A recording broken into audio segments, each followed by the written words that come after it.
These images this morning, the mosquito wildfire in California, one of a handful of major fires burning across the state right now.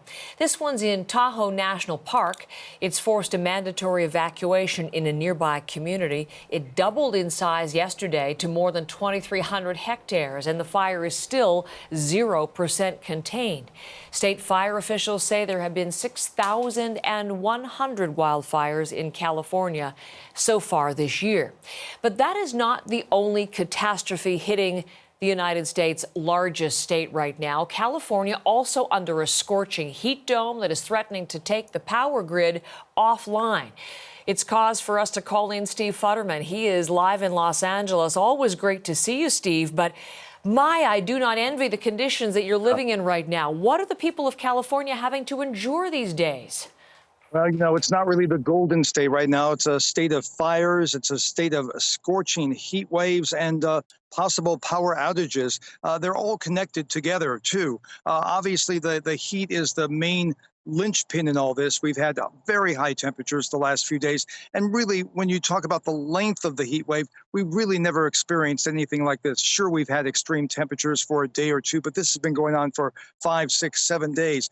Things will get a bit cooler today, but it may not make much difference. In Sacramento, for example, it was 46 degrees the other day, 116. Now it's down to, only around 44 degrees, 112. But things are cooling off slightly. They should get better this weekend. But the fires are adding to the strain with the combustible dry brush. You see the dry brush burning there. Really, the drought and the heat have combined for these fires. The fire that's been the major fire here in Southern California in Hemet has killed 2 people. People trying to escape. The fire was moving so fast they could not escape in their cars. So the fire crews are faced with very difficult situations anyway, you can see the terrain there.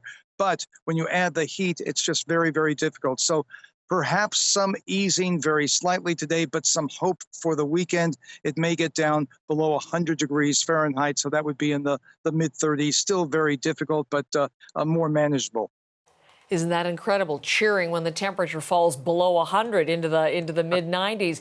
So with those extreme temperatures, Steve, I mean, people naturally crank up the AC. How's the power grid holding up?